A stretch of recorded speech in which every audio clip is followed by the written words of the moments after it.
মে come in sir. আসো, তুমি কি ইন্টারভিউ দিতে আসছো? জি জি, আমি ইন্টারভিউ দিতে আসছি। তোমার ফার্স্ট কোশ্চেন, বলো তো এশিয়ার মধ্যে শ্রেষ্ঠ কবি কে? রবীন্দ্রনাথ ঠাকুর। তোমার সেকেন্ড কোশ্চেন, বাংলাদেশে একজন দেশপ্রেমিকের নাম বলো। এই যেমন শেখ মুজিবুর রহমান। তোমার থার্ড নাম্বার কোশ্চেন, বলো তো বাংলাদেশ কবে স্বাধীন হয়েছে? হওয়ার কথা তো ছিল 1948 সালে, কিন্তু 1971 সালে 16 ডিসেম্বরে স্বাধীন হয়েছে। তোমার লাস্ট কোশ্চেন, বলো তো আকাশে কয়টি তারা আছে? এটা তো এখনো জানা যায়নি, এটা নিয়ে বিজ্ঞানীরা গবেষণা করতেছে। তুমি এবার আসতে পারো। কি ও ভাই, ইন্টারভিউ দিয়ে আসছেন? হ্যাঁ ভাই, ইন্টারভিউ দিয়ে আসছি। কি কি কোশ্চেন আইলো? কোশ্চেন তো মনে নাই, কিন্তু উত্তর মনে আছে। আচ্ছা, উত্তরই কোন? রবীন্দ্রনাথ ঠাকুর, শেখ মুজিবুর রহমান। 1948 সালে হওয়ার কথা ছিল, কিন্তু 1971 সালে 16 ডিসেম্বর হয়েছে। এখনো জানা যায়নি, এটা নিয়ে বিজ্ঞানীরা গবেষণা করতেছে।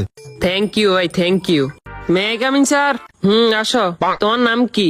রবীন্দ্রনাথ ঠাকুর। তো তোমার বাপের নাম কি? শেখ মুজিবুর রহমান। তোমার জন্ম কবে হয়েছে? হওয়ার কথা তো ছিল 1948 সালে, কিন্তু 1971 সালে 16 ডিসেম্বর হয়েছে। এবার তুই পাগল হয়েছিস নি? এটা এখনো জানা যায় না, এটা নিয়ে বিজ্ঞানীরা গবেষণা